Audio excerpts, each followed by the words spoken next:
Comigo no estúdio, o colega jornalista Guto Tavares. Boa noite. Boa noite, Pedro Notaro, colegas do estúdio. Boa noite à nossa audiência que está aí na TV Guarulhos e também nas redes sociais. Ô, Guto, muita gente perguntando aquele caso do rapaz, o Denis, né, lá no Jardim Presidente Dutra. Ah, sim, o Denis, né? O Denis Rodrigues Ribeiro, ele foi detido, foi preso, né, na sexta-feira retrasada. A família e os amigos se mobilizaram para provar que ele não tem nada a ver com o crime. Foi um roubo a um veículo dos Correios do Sedex. E, de fato, conseguiram imagens, inclusive um vídeo que mostra que no momento em que estava acontecendo o crime, ele estava em um outro local, distante, com os dois filhos, fazendo compras num supermercado ali no Jardim Presidente Dutra. A polícia foi acionada, né, chegou na Praça Orobó, prendeu um dos suspeitos, inclusive a juíza já negou habeas corpus para esse suspeito, e na hora que a polícia deteve essa pessoa, o telefone tocou, apareceu o Denis lá. E aí a polícia fez a abordagem, encontrou um outro Denis, apesar de não bater o sobrenome, porque o nome desse Denis que está o veículo envolvido no furto, no roubo, é Denis Félix da Silva, né? E não Denis Rodrigues Ribeiro. Então o Denis Rodrigues Ribeiro foi preso, tudo indica, e todos os familiares e os indícios também de maneira equivocada. O advogado conseguiu relaxar essa prisão, a juíza deu a decisão favorável à soltura no dia 31, há 2 dias atrás, mas ele segue ainda detido lá no Belém, no CDP 2 de Belém, devido à lentidão da justiça. Então fazer um apelo aqui à justiça, cobrar a justiça, né? Porque se fosse o filho de um juiz, ou de uma juíza, ou de alguém com mais poder, acho que não estaria, primeiro já não teria nem sido preso, segundo não estaria 2 dias preso, mesmo tendo a decisão favorável pela soltura. Agora, é um absurdo. Me permita dizer, hein, que papelão da polícia, hein? Fala sério, hein? Mesmo que fosse homônimo, né? Se fosse o nome igual, que poderia Denis Andrade da Silva, sei lá. Bem, poderia ser uma confusão, um Exatamente. homônimo. Não, só porque você tem o prenome.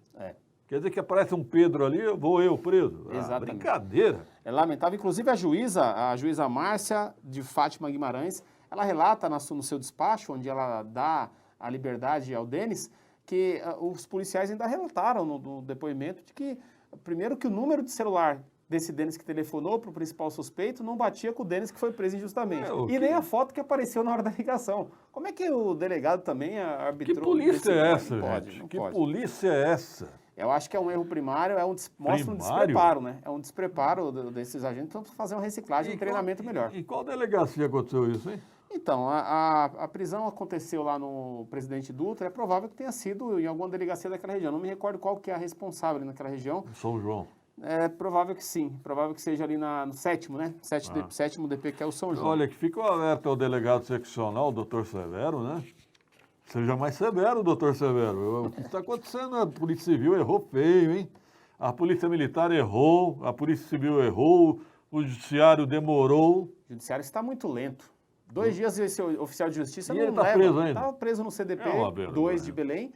Inclusive a juíza Márcia de Fátima, ela coloca aqui, ó, estou com o despacho na mão. Aliás, o doutor Eduardo Ferrari encaminhou aqui para a gente, obrigado por ter encaminhado. Ele diz o seguinte, a juíza diz o seguinte, ó, tenho que as alegações da defesa, documentos juntados e questionamentos apresentados mostram-se bastante pertinentes e aptos a ensejar dúvida razoável para, no mínimo, fragilizar os elementos ensejadores da decretação da prisão cautelar. Ou seja, ela tomou a decisão há 2 dias atrás a favor do Denis e o Denis segue preso por lentidão da justiça. Assim, Pedro, diz o seguinte, diz que a justiça tarda, mas não falha. Mas a justiça que tarda, ela falha também. O que é doido? O cara está preso já para quase 15 dias injustamente.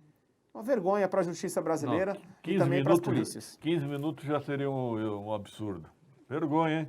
Exatamente. Então, está registrado aqui novamente. A gente, como disse na semana passada, iríamos seguir acompanhando o caso e vamos seguir aqui acompanhando o caso. Vamos questionar também o judiciário agora. E hoje eu li interessante, Guto, estava lendo sobre o que aconteceu lá em Pernambuco, né? Recife. Que um policial militar prendeu um professor, um ativista sindicalista. Esse foi em Goiás. Foi em Goiás, perdão. Obrigado pela correção. Foi em Goiás. E o que preocupa hoje é isso. Principalmente em relação às polícias militares. Espero que a GCM também fiquem espertas, porque a partir do momento que nós temos aí policiais fardados, armados, se achando muita autoridade, isso é perigoso. Você não pode chegar prendendo, o cara está protestando, vou prender, vou atirar a bala de borracha, que é isso? 2 pessoas perderam a visão lá em Recife, Então, né? E né, aquele lá que escreveu genocida lá no para-choque do carro, o espertão deu voz de prisão, chegou lá, a Polícia Federal negou a prisão, a Polícia Civil negou a prisão. Que é isso, rapaz? Aí é que tá, tem policial fardado se achando mais realista que o rei. Isso é muito perigoso. Perigosíssimo. É muito perigoso porque não se pode misturar a lei, o trabalho de um policial com a política, com a preferência política do policial. Ele tem o direito de ter a sua preferência política. Sim. Porém, quando ele aceita ser militar, ele presta um concurso para ser militar, ele abdica desse direito de fazer manifestação e de participar e de colocar ali a questão política dele à frente da obrigação dele. Ele tem que proteger a sociedade. A polícia tem a sua autoridade, mas não pode perder o controle, porque senão descamba e, digo mais, perde o respeito da população e perde a autoridade. Porque nesse caso esse policial foi desmoralizado em Goiás. Porque a própria Polícia Civil não quis prender o professor, a Polícia Federal não quis prender o professor e ele vai ser punido. Vai manchar o seu currículo a troco de uma foto com o presidente da República. Que sequer liga para ele, que sequer dá aumento para policial militar no Brasil. E sirva de exemplo Fala também. muito, mas não ajuda a polícia em nada. E sirva de exemplo também o que aconteceu no Egito, né? Um médico brasileiro se achando bam, foi fazer uma gracinha, né? Falando em português, a mulher muçulmana egípcia não entendia nada, falando grosserias para uma mulher, tirando sarro. O que aconteceu? Olha só que a rapidez hoje na internet, traduziram para o inglês. E ele publicou na rede social dele. Engraçadinho, né? Mas traduziram para o inglês, aí uma brasileira traduziu para o árabe, aí ele foi preso lá no Egito. Então, hoje em dia, você faz uma piadinha aqui, você não sabe onde é que está parando essa piada sua, viu? Cuidado quem faz gracinha, quem gosta de brincar com gordo, com negros, com gays. Muito cuidado, hein? Muito cuidado, de mau gosto, né, Pedro? Acho que extremamente mau gosto. Obviamente que ninguém aqui é puritano, a gente, se politicamente correto, às vezes ele enche o saco, sim. Até falei agora, enche o saco. Mas é preciso ter prudência, é preciso ter respeito pelas pessoas, né? Piada de cunho sexual com mulher não é adequado. Nem com homem, nem com ninguém. Piada de cunho racial, de cunho homofóbico, não vejo graça nenhuma nisso. Isso não tem graça. Pessoas são ignorantes, né? E pior que é um médico, né? Pior é isso. 18 mas horas tem médico ignorante pra caramba, hein? Também tem. Muitos, a verdade é essa, viu? Bom, nós vemos, desculpa, hein? Eu sou obrigado a falar aquela doutora Nise Yamaguchi. Fraca, Que né? decepção, meu Deus do céu. E pensar que essa mulher trabalhava no Albert Einstein? Pelo amor de Deus. Desculpe, mas é 0 ao cubo. Ela demonstrou um desconhecimento horrível. Olha, parabéns ao senador Aziz, né, o presidente da comissão da CPI, que perdeu a paciência com ela e falou, desconsiderem o que ela está falando sobre vacina. É isso mesmo, desconsiderem mesmo. Tremendo. Aí fala, médica, trabalha no Einstein, ou trabalhava, sei lá, acho que depois dessa foi demitida. Provavelmente. E o senador Otto Alencar, né, que enquadrou de forma brilhante a suposta especialista bolsonarista. Eu notei o seguinte também, Pedro, alguns bolsonaristas, e eu respeito, viu, pessoal, quem é bolsonarista, desde que haja com respeito também, respeite as leis e a opinião contrária, a gente tem que respeitar a opinião política de cada um. Mas algumas pessoas ficaram sentidas com a maneira como ela foi tratada lá na CPI. Inclusive, o presidente Jair Bolsonaro fez um Twitter, né, se convalescendo ali pela forma como ela foi tratada. Aliás, a primeira vez em 1 ano e 4 meses aí de pandemia que o presidente Bolsonaro faz alguma menção aos profissionais da área da saúde. Primeira vez, né? Vocês estão 1 ano e 4 meses aí, os profissionais da área da saúde batalhando para salvar vidas, e a primeira vez para defender aí sim um aliado, uma pessoa que defende um tratamento precoce que não está provado cientificamente que é benéfico à saúde, aí ele se manifesta. Agora, aquele monte de gente que se mata aí trabalhando da saúde para cuidar das pessoas, essas aí não merecem nenhum tipo de atenção do presidente da República. Eu achei interessante que para responder a Pfizer, o Bolsonaro demorou. Para responder a Comembol foi 10 minutos. Então, sobre esse assunto, eu estava inclusive avaliando, está aqui um fã de futebol, eu gosto bastante de futebol. Eu também. Embora eu acho que é contraditório a gente ter no Brasil, por exemplo, o Campeonato Brasileiro acontecendo, o Campeonato Paulista acontecendo, onde eu comemorei um título faz pouco tempo, e a gente agora se posicionar contrário à Copa América. Eu acho que é um pouco de hipocrisia. Porém, há uma diferença crucial nisso. Nenhum dos atletas, ou pelo menos não deve isso acontecer, que jogam esses campeonatos nacionais, eles foram vacinados na frente da população. Para a Copa América, não. Todo atleta da seleção brasileira vai ser vacinado na frente do povo comum. na frente do gari, na frente do profissional de educação. Isso sim é uma vergonha. Né? Se o presidente ou se o governo, como geral, usasse toda essa expertise, essa competência para responder a Conmebol, para resolver o problema da Copa América, para a vacinação do povo, muito emprego não teria sido perdido e muita vida não teria também sido perdida.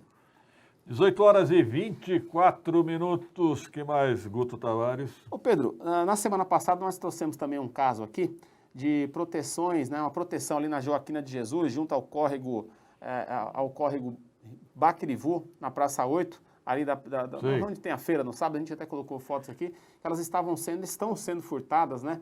E a gente acionou a assessoria de imprensa. Aliás, é preciso também registrar quando a assessoria de imprensa é ágil, e nesse caso foi. Preciso agradecer aqui o Giacomo, que tem nos atendido muito bem lá. O Giacomo é um excelente profissional. E veio uma resposta da secretaria. Qual é? Da assessoria de imprensa por meio da Secretaria de Obras. Diz o seguinte, ó, em atenção à demanda, a Secretaria de Obras informa que o problema no local é decorrente de vandalismo e que a reposição da proteção está sendo providenciada. É preciso ter uma ação também da segurança pública. Não é vandalismo é uma coisa, Luiz Jaco. Vandalismo é destruir por destruir. O que está acontecendo ali é furto. Estão roubando. Essa resposta aqui não foi diretamente do Jaco, eu mencionei ele porque em outros casos de saúde ele tem... Então tá, assessoria de imprensa, vandalismo é uma coisa, é depredar. Furto é outra, estão furtando lá o ferro, né? Sim, as muretas de proteção ali, pilastras de proteção que tem ao longo da Joaquina de Jesus, que começa na Praça 8, vai até o terminal Taboão, também ali a estação de trem Guarulhos Aeroporto, elas estão sendo furtadas. Isso pode causar um dano muito grave, que é o motorista que eventualmente perdeu o controle, cai no córrego, ou então crianças que circulam ali, ou trabalhadores que vão para o trabalho, podem cair dentro daquele córrego e até acontecer uma tragédia. Aqui na live, o José Cândido falando sobre o caso Denis, lá no Jardim Presidente Dutra, foi falta de interesse dos delegados em investigar o caso. Ficar sentado atrás de uma mesa é fácil, julgando inocente. Denis é inocente. Pois é. E não tem Eu acho que foi um erro grosseiro. Não tem como não ficar revoltado. Não tem como não ficar revoltado. A família e os amigos, né? Eu acho que alguns policiais deveriam ser punidos nesse caso, hein? Espero que haja punição. No mínimo tem que ter uma reciclagem e o Estado tem que indenizar a pessoa, né? Com certeza. Né? Ô, Guto, eu lembrei de uma queixa que está crescente, você trouxe aqui em primeira mão. O pessoal está reclamando muito da UPA Taboão. Pedro, tá sim, eu tenho conversado com alguns conselheiros de saúde, tenho conversado muito com a população que usa aquele equipamento, até porque eu moro ali muito próximo, né, ao bairro de criação, de nascimento, e o atendimento está precário.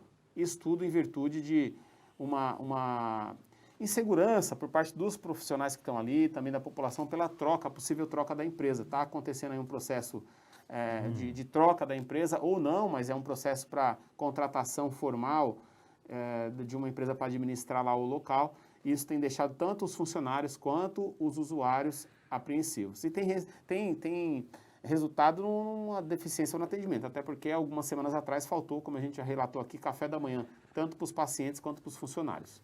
Então a gente está acompanhando de perto, a gente espera que tenha solução, porque é um equipamento que atende 13 mil pessoas em média por mês, de toda aquela região do Taboão, pegando até o Recreio São Jorge. O que é triste, hein, porque desde que inaugurou o antigo PA Paraíso, que virou UPA Taboão, né? Sim. O pessoal vinha elogiando. Agora está uma decadência. Não sei por que essa decadência. E eu quero aproveitar e agradecer ao secretário de Saúde, Dr. Ricardo Rui.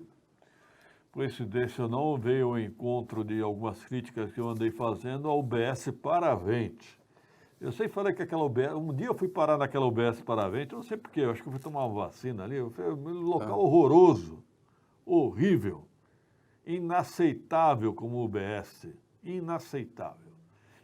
E o secretário Ricardo Rui esteve lá fazendo uma inspeção e chegou à mesma conclusão brilhante, lógico. Qualquer pessoa de bom senso que vai naquela UBS percebe que ali o imóvel não é adequado para ser sede de uma unidade básica de saúde. Agora, não é só o UBS Paravente, não, hein? Nós temos outros locais, hein? Secretário Ricardo Rui, seria bom o senhor fazer uma inspeção em todas as UBSs de Guarulhos. Aliás, Guto, se me permite, é uma coisa que eu gostaria de fazer também qualquer dia, vamos combinar isso. Vamos. Nós temos, são 69, né? 69. 69, piada pronta. Nós temos que conhecer todas as UBS de Guarulhos, viu? E algumas já me surpreenderam de forma positiva. Mas essa da UBS Paravente é uma vergonha. Uma que eu ouço elogios é a do SECAP. Essa do SECAP eu já ouvi bastante elogios. Também já ouvi. Gosto da São Ricardo, que eu frequento. a UBS São Ricardo, né, que é na região do Picanço. Sim. Agora, já fui lá no... uma vez eu fui na UBS Santa Lídia. Era boa, para minha surpresa. Ah, que legal, Santa Lídia ali, um bairro bem Para bacana mim, também. para minha surpresa, cheguei lá, a UBS era muito boa. Eu fiquei meio com o pé atrás, falei, caramba, deve ser uma bimboca. Não é. Bimboca é aqui no Paravente mesmo. O que mais, Guto Tavares? Pedro, o nosso amigo e ouvinte, o Luiz, ele relata o seguinte, né? Um bueiro destampado na Avenida João Paulo I, altura do número 173, no Jardim das Nações, onde os ciclistas e motociclistas, especialmente à noite, correm risco de acidentes, né? A gente tem até uma foto aí, o Rafa vai colocar pra gente. A gente enviou essa demanda para a assessoria de imprensa da prefeitura, tá vendo? Tô vendo. Já estava algumas semanas ali destampado isso, viu? E sem sinalização. Segundo o relato do Luiz. E a gente questionou a assessoria de imprensa, que foi respondido que a demanda, que o local seria vistoriado, e realmente foi, e que situações semelhantes a essa, a população pode entrar em contato com o Fácil para fazer a denúncia e solicitar. Fácil? É o que eu recebi aqui de. Ah, porque eu questionei qual órgão, qual cidadão dá encontro, se encontrar com um programa desse, quem que ele deve contatar. E a resposta foi que deve entrar em contato com os canais Fácil, né? O 2475-8651, 2475-8651, ou então no e-mail atendimento-fácil@guarulhos.sp.gov.br, registrar que o Luiz me relatou hoje que foi sinalizado pelo menos com aqueles cavaletes ali para evitar acidentes, né? Assessoria de imprensa, vocês estão brincando que o cidadão vai procurar a unidade do Fácil para reclamar de uma tampa de bueiro? Fala sério, né, meu? Pelo amor... Cadê o aplicativo que prometeram lá em 2016, prometeram o governo, o então candidato Lute, prometeu que ia ter um aplicativo para tudo, para reclamar de tudo. Tem que fazer um aplicativo para reclamar do aplicativo agora. Não, tem que fazer um aplicativo para reclamar da falta de aplicativo, é isso? É isso aí. Que piada. Vocês querem que mandem um e-mail? Você acha que o povão tem e-mail fácil? Pega o iPhone. Você acha que todo mundo tem um iPhone na mão para mandar um e-mail na hora? Fala sério também. 18h31. Pedro, tem chamado a atenção também o trânsito caótico na Avenida Marginal Baquirivu, especialmente pelas manhãs. Eu também transito por ali, mas resolvi fazer a experiência, fazia um tempo que eu não passava, eu estava recebendo algumas reclamações e transitando de moto tá horrível. Você pega a Marginal Baquirivu, ela dá vazão, principalmente para a rodovia Presidente Dutra e também para Ayrton Senna, para vários bairros ali da região, Praça 8, Santa Lídia, o Marilena, São João. E olha, falar para você, tá caótico, né? Fora a condição da via, que tá muito ruim. Muito ruim. Ali, Pedro, ali fica até uma pauta aí para a prefeitura, para o prefeito Gucci, até para o presidente da Câmara, o Miguel Martello, que tem tratado desses assuntos maiores da cidade. Ali acho que caberia uma alça de acesso diretamente da Marginal Baquirivu para a rodovia Presidente Dutra, de repente até Ayrton Senna. É o único caminho para desafogar, porque é terrível. As pessoas demoram às vezes 30 minutos para passar aquele trecho. A nova Dutra não autoriza. Pedro, eu acho que aí é questão de gestão. Eu sei que é difícil, não é fácil, não passa de mágica, mas tem que ter articulação com o governo federal, tem que ter articulação com o deputado federal, tem que ir para cima. Solução tem que ter. Então, Guto, você reparou o seguinte, que ninguém mais fala mais nada do Trevo Bom Sucesso? Reparei. E outra coisa, o nosso colega jornalista Eurico Cruz Sim. fez uma reportagem interessante. Nenhuma multa foi aplicada em nenhum caminhão. Aquele rodízio que implantaram é de Araque. É verdade. Implantaram o rodízio de Araque lá, chegou o novo secretário aí de transporte, o Luiz Lazuri, não sabia o que fazer, falou, vou inventar um rodízio aqui. Implantou um rodízio lá no Trevo Bom Sucesso. Não resolveu nada. Não resolveu nada. O Trevo Bom Sucesso continua a treva. É a treva de Bom Sucesso. E aí, não teve multa nenhuma? E qual é a solução? Qual é a perspectiva de solução? Ninguém fala mais nada. Ninguém fala mais, não tem nem mais perspectiva. Jogaram a toalha, para mim foi uma derrota. Já estamos derrotados lá no Trevo Bom Sucesso. E cá entre nós, hein? Nós estamos falando, outro dia eu estava conversando com o Martelo sobre isso, nós estamos falando de Trevo Bom Sucesso desde 1989. Muito tempo sem solução. 1989, nós estamos há 32 anos falando de Trevo Bom Sucesso. Uma piada, uma vida. Nós estamos uma vida falando aqui do Trevo Bom Sucesso.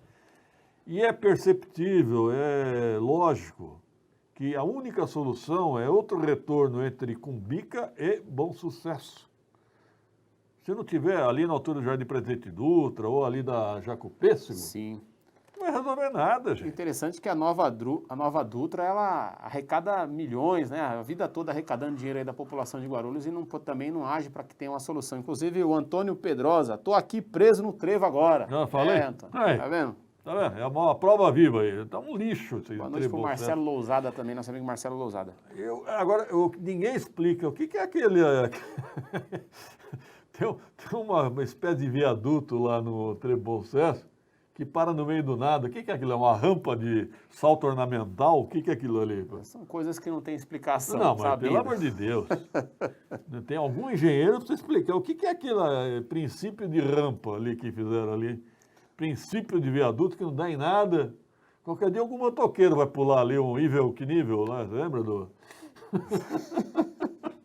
Eu não sei que... Meu, aquele Trebocesso é um erro tão idiota. Desculpe, eu perdi a paciência.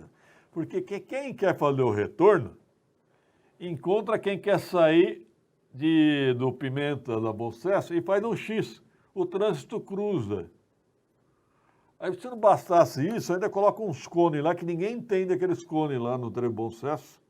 Não tem sinalização de solo.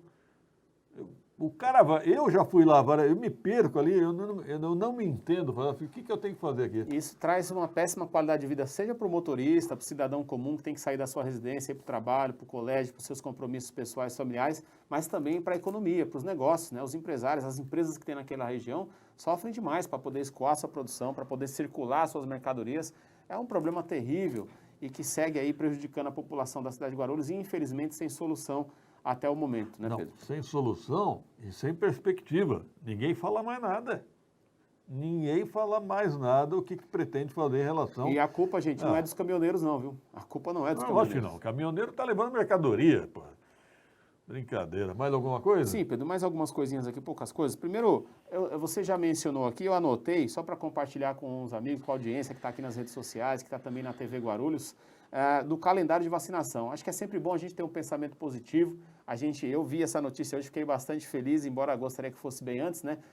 Sobre a vacinação aqui no estado de São Paulo. Aliás, nos Estados Unidos, pessoal, a vacinação já está para adolescentes de 12 a 17 anos. Aqui no Brasil a gente está a parte de tartaruga. Mas, enfim, o governador João Dória anunciou hoje que até outubro deve vacinar todos os adultos aqui no estado de São Paulo. E eu estou com o calendário previsto aqui. Então anota aí, pessoal. Você que tem idade aí, eu fiquei bastante feliz porque eu já estou incluso nesse calendário aqui. Mas vamos lá, ó. Em agosto, do dia 2 ao dia 16, são os adultos de 50 a 54 anos. Do dia 17 ao dia 31 de agosto, os adultos de 45 a 49 anos. Em setembro, de 1 a 10, adultos de 40 a 44 anos. Do dia 11 ao dia 20 de setembro, aqui eu vou ficar feliz nesse dia, se Deus quiser vai chegar, adultos de 35 a 39 anos. E do dia 21 ao 30 de setembro, adultos de 30 a 34 anos. E aí em outubro, do dia 1 ao dia 10, de 25 a 29. E finalmente, do dia 11 ao dia 31 de outubro, de 18 a 24 anos. Que essa vacina realmente aconteça, Pedro, porque acho que só assim a gente vai ficar um pouco mais aliviado. Né? E ninguém vira jacaré não, viu, pessoal? Fica tranquilo. O triste agora é ver bolsonaristas aí, pessoal negacionistas, dizendo que a Coronavac não imuniza nada, zero de imunização. Tremenda bobagem, tremenda bobagem. Não tem mais graça fazer política em cima de vacina ou de morte de pessoas, gente, pelo amor de Deus. Pedro, só mais duas coisinhas aqui para encerrar. Fazer um apelo, se tiver alguém aí da Prefeitura, do IML, acompanhando aqui o Radar de Notícias, assessoria de imprensa, se estiver acompanhando, o Carlos Alberto Paulino, de 61 anos, infelizmente ele teve um mal súbito, hoje à tarde, ali no Jardim Paraíso, na esquina das ruas Charqueada com a Avenida Purus, e o corpo está aguardando remoção, já fazem algumas horas, inclusive o filho dele está lá acompanhando, nossos sentimentos, e pede para que deveria ser mais ágil esse tipo de serviço. Isso é um eterno problema em Guarulhos, antigo também. Deveria ser mais ágil. Às vezes as pessoas ficam ali horas e horas deitadas na rua. Triste isso, hein? Degradante. É uma pauta mórbida, mas é muito triste. Não, mas também falta atitude da Prefeitura, do Governo do Estado em melhorar esse serviço de verificação de óbitos, né? SVO, né? É triste demais se deparar com situações como essa. Quem já passou por isso, a gente fica muito abalado. Deus me livre. E por fim, Pedro, diz que o principal sentimento que existe nas relações humanas é o amor que você tem pelos seus filhos, pelos seus pais, pela própria companheira ou companheiro, mas a gratidão também. Eu preciso agradecer aqui no ar o apoio de várias pessoas, inclusive aqui do Radar de Notícias, para a ação solidária Dia das Mães Sem Fome. Precisa prestar contas também, né? Um agradecimento é uma prestação de contas. Foram arrecadadas e doadas 223 cestas básicas na região do Taboão e também do Jardim Presidente Dutra, Bacana. o que dá mais ou menos 3 toneladas de alimentos, atenderam perto de 1.000 pessoas. Preciso registrar aqui a participação especial do Radar de Notícias, que com seus leilões contribuiu muito, o Mercado X, o Mercado Fonte Nova, o Mercado Carvalho, o G7 News também colaborou, o Sindicato dos Metalúrgicos, como eu disse aqui, o Radar de Notícias, e a gente fez também para complementar uma vaquinha virtual que arrecadou R$ 5.520, mais 650 que vieram diretamente, seja em espécie ou Pix, que a gente conseguiu com isso 92 cestas, mais 131 doadas, 223 cestas, que ajudou muita gente, viu, Pedro? Obrigado a todos que contribuíram. Parabéns pelo seu trabalho. Obrigado a todos os parceiros.